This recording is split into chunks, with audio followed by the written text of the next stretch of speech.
recording this as well. But it is going, so that's good. Okay, so that's the objective, is that report. So the way we do that is, and I'll set this up in a different location for you, but it'll be down so that you can't mess up the production version. But down in code, dev, reporting new is this application called Read and Calc Reporting. And this interface, I started to build a user interface to something that I might not even have needed a user interface for, just because I knew how to do it. But fortunately, I did train a couple people at Wells Fargo on how to do this, and then I think it was still just too complicated for them because they weren't really developers at all.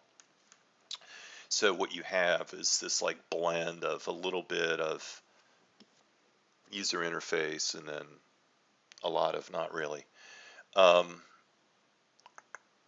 So the way you get into these things is this first form just pops up whenever you open the system, and you hit this Edit RTF button. And then the report you want to work on, you choose over here. And this is called Diagnostic CU. And then what you have over here is a listing of all these different RTF controls. Now this report is a blend. RTF stands for Rich Text Format.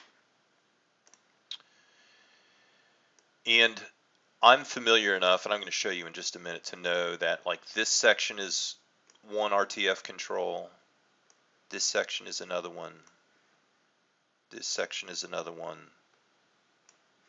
So now I'm going to open it up and show you what I'm talking about. And you're going to see a bunch of stuff in here that isn't really in those positions exactly. But the RTF is displayed in these memos. And I'm kind of moving quickly through this because I just did this and not leaving you much room to interact, because I just did this in a video and it didn't work, and I actually did it twice. So I'm going to keep kind of moving through that so you can just kind of listen, and then you'll have a version of it to come back to as reference. But for example, like here, stoplight and a little word over there, a little sentence. So here, this is a yellow stoplight, and what was showed there was green. There's actually 3 stoplights stacked up, one on top of the other there. And the code turns on the correct one and turns off the other ones. Next to it is a text box that's text format is rich text, which means you can put HTML in it and get a little bit of formatting. Now, I didn't really do any formatting here. But I could have maybe made this be in green, for example. But we just decided not to do that. I was prepared for it and we didn't do it. Here are some text boxes that actually aren't really displayed. I just want to have access to the data. And I decided to just put them in a regular text box. But the main thing I really wanted to talk about is all these other types of controls, which are called total access memo. There's a bunch of them. I kind of position them where they're ultimately used just so I can find them easily. But the code actually puts them where they need to be. So they could all be stacked up in the corner somewhere. Much like here's a bunch of stuff that's all stacked up. The code moves them and uses them where it needs them. This is kind of an aside, but those are used for these trend graphs. These are just rectangles. You might say, well, that's on a different page. It's actually down below the page break control, this thing here, is where page 2 starts. So page 1 and page 2 are in the same section of this report. And anyway, so that was an aside. Forget about that for now. I guess my point was these get positioned by the code, so they could be anywhere right now, but I just kind of put them where they're generally used. But then what do we do with them? Well, what happens is when the code runs, the on-format code for the detail section, it loops through all of these controls, and it goes and it grabs their RTF out of a table, and it does 2 things with it. One is it evaluates conditional logic. Like I was saying here, depending on the value of this number, it's going to say congratulations, or it's going to go, you need help. So that's conditional logic. It evaluates the conditional logic. So what you'll see in a minute when we open this up, it's like the superset of all possibilities for the copy in this section. And when I say copy, I just mean the words. It's going to have the good news section. I know this section, it's only got two versions of the copy, either good or bad. And there's a percentage here that below it you get the bad, and if you're above it you get the good. So it evaluates the conditional, and it kind of throws out the stuff it doesn't need. So that's the general way to say it, that the RTF opens up, the code inspects it to see, is there any conditional logic? And if so, it evaluates the conditions, and it can't create new stuff. All it can do is throw out stuff. So it throws out all the stuff that's not going to be used, so the RTF kind of gets smaller. And then it makes another pass, and it says, do I have to substitute in any data values, like a mail merge? And it does right here. Then it substitutes in the values. And then the last thing it does is it loads it into this thing right there. So if this works, you never have to mess around with that. But I will show you briefly just to kind of anchor that point, and then we'll look at all that is done right here. For each control in the detail section, so it looks at each control, and there's about 100 of them in there. Every one of those things I looked at, you know what a control is. But all it does is it says if the left-hand part of the control's name is RTF control, then it's going to do something with it. And they're all numbered. This is RTF control 1. See that? RTF control 4. You can skip a number, whatever, but it needs to know there's a table with RTF in it, which RTF it needs to load up. So in the code, it parses off that digit, and it goes and looks it up in the table, and it gets this big huge hunk of RTF. And then it runs this code which says replace string, which is a complete misnomer for what's going on. But it does all that stuff I told you about. It sees is there any conditional, and it throws out all the stuff that's not needed, and it substitutes in data values. And then it saves that resulting RTF, which now is something we can show the user, into this field. And then all this thing does is it assigns that RTF from up here to that control. And at that point, then this thing takes over. The people that wrote this, their code kicks in and formats it all in that little box. And my code also positions this box.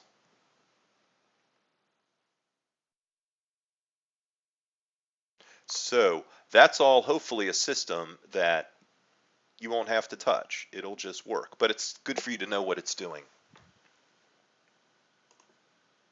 Now, it's not always going to work. But so how do you edit that code? So let's look at this. Now, I just happen to know that this is, and I kind of name them with a little bit of a meaningful name to help you find them. You know, if I said, hey, Kathy, we need to change the copy here, or we need to add another color or something, you'd have to know which one to come to. Well, you'll just have to get familiar with it. That's copy page 1 dash participation. You know, it's talking about participation. So you double click on it, and Microsoft Word starts, and the RTF is pulled out of the table and loaded into Word. So there it is. So let's just look at the output in the RTF and kind of see how it all goes together here. I can't get them both on really well. But you can see here, this delimiter is what you put around a field, a data field. So there's a field called % eligible contributing. And for this thing, it had 91% in it.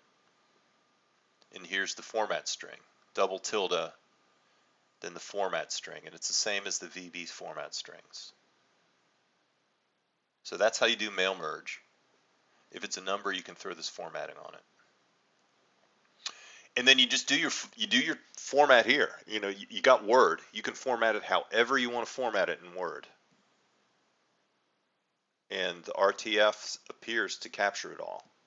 I've got some of these, Kathy, with tables in them, you know, columns and rows, and that's what's super powerful. So the other thing I talked about was conditional logic. So here's where it gets really kind of sloppy and kludgy. Are you familiar with the concept of an immediate if? Yeah, the term immediate if. It's a little like you see them in Excel, the if statement in Excel. IIF is an example of an immediate if. And that they have those in every programming language. It's a little statement and it has a condition and then usually a comma and then what to do if that condition's true. And then a lot of times it'll have a comma and then what to do if the condition's false. Now I wrote a little immediate if programming language and it's very simple. You capture the condition and then what to do if it's true. And there's no else, like what to do if it's false. That was too complicated. So it's unfortunate, but that's what we have. So here's how it works. When you want to do one of those immediate ifs, you put in this tag, this double pipe, and then a digit, and then another pipe. And the digit allows you to nest them, which is powerful. And we'll see the nesting here too. So here's how this works. It says, okay, here's a conditional starting. That's what that means. The condition is if percent eligible contributing, this number, which was 91% we saw, it is not. So after this next thing, this is like the comma in the immediate if. This is what everything that follows that all the way up to the next delimiter is what happens if this is true. And in this case where it was 91, it's false. So all that just gets skipped. And then the next thing the code gets is another conditional. If percent eligible contributing is greater than or equal to 75, you know, which is the rest of this, because there's no else, you have to do this. So if we said GT like greater than, we would have missed exactly 75%, right? We would have had less than 75 and greater. So you got to think, you know, this is, again, it was an accomplishment just to code this, believe me. So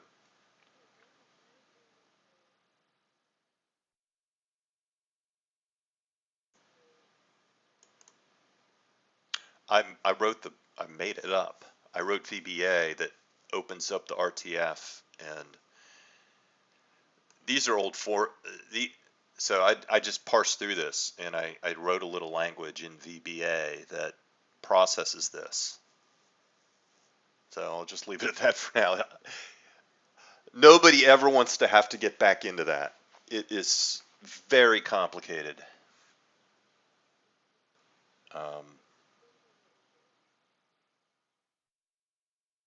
So anyways, so the first one is what to do if they're bad. Remember I said, yeah, if they get kind of a yellow or a red light, they're going to get some language about what you need to do. If they got a green light, they get the attaboy. So that's how this works. Here's the you need help. If it's less than 75, then they're going to get this paragraph. Your participation rates need to be improved. Do the following. Bop, bop, bop. But that's not the case here in the 91%. So we better have, you know, we need to say the rest. Otherwise, if it's greater than or equal to 75, what do we do? Well, right off the bat, we start another conditional. So here's nesting. And this is hard to read. You have to remember it's double pipe, digit, single pipe. So you can see right off the bat another one starts. Double pipe, digit, single pipe. It's all it's doing is it's figuring out, does this word congratulations need to be in blue or in red? So if there's a field that comes through called color scheme, and I know it's only going to say the word blue or the word burgundy. So here it just says congratulations in blue, and if it's not that, then maybe it's going to be burgundy. Hopefully I've managed it that it's one or the other. And if it says burgundy, then it puts it in burgundy. If it says something else, purple, it's not going to get either. But then finally, after it puts the word congratulations in there, it continues with this sentence that's a simple italic black sentence that goes with either one of them. So you can see it here. It got that, and then it got this.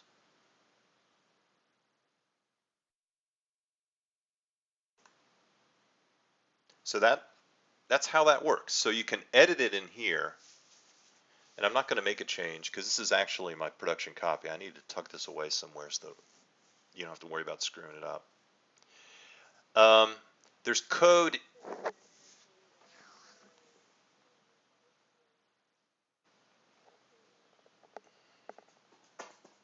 Yes. Yeah. There's a table. The nice thing about Word is that you can load up RTF into Word, and then any of the stuff you do up here, it will translate it into RTF for you when you save it, which is super powerful. So there's VBA code in this Word document that runs when I close it.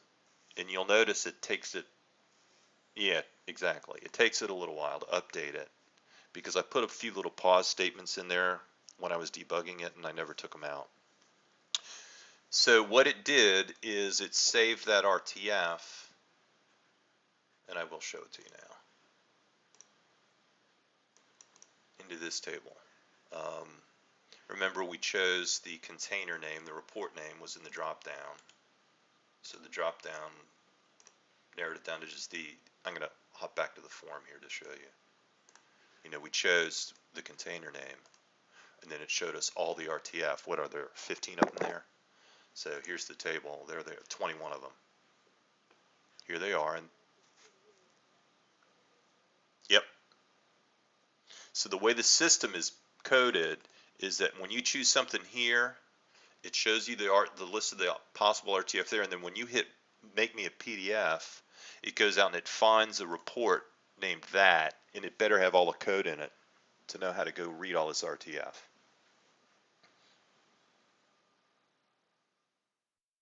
And let me see something. We probably could run this. I just need to make sure that we have a, what do we have here? Okay, so we actually do have. So I can hit PDF, and it's going to go do what I was just verbalizing. There it is. So it ran the report, it saved it out to a PDF file, and it opened it up. So, I mean, we could play with it just a little bit here. You could say you want to go to another percentage point. Right there. Save it. It's doing its thing. Run it.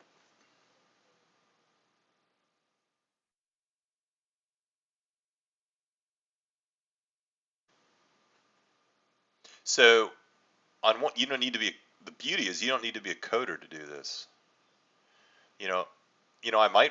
I would love to be able to have you do. You want to be a coder though, because you want to know what's going on, because it's very sophisticated. But at this point, it's a really handy editing tool. And then you can, when you're trying to line stuff up, you can throw the grid on there.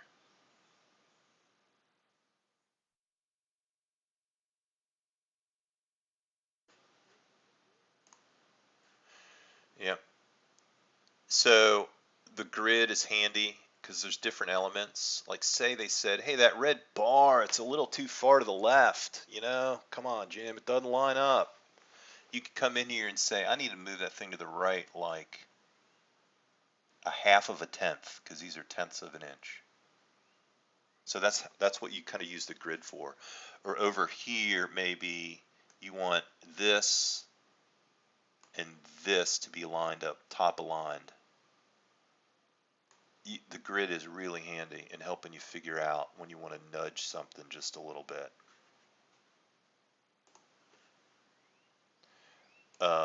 Draft, send it over to your client.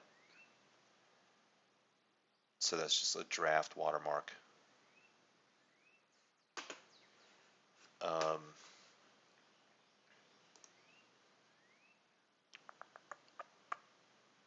so yeah, I was going to show you the RTF table. So what it's doing is it's pulling out of here the copy for page 1.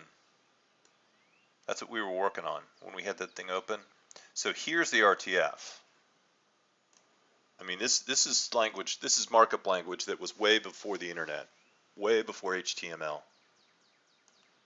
It's kind of hard to, and if I got in here and edit it, I might like break it. I never come in here and edit it. When I wrote the code to do the conditionals, I got in the business of editing it. Well, at least inspecting it. But if you look closely, you can see some things that are familiar.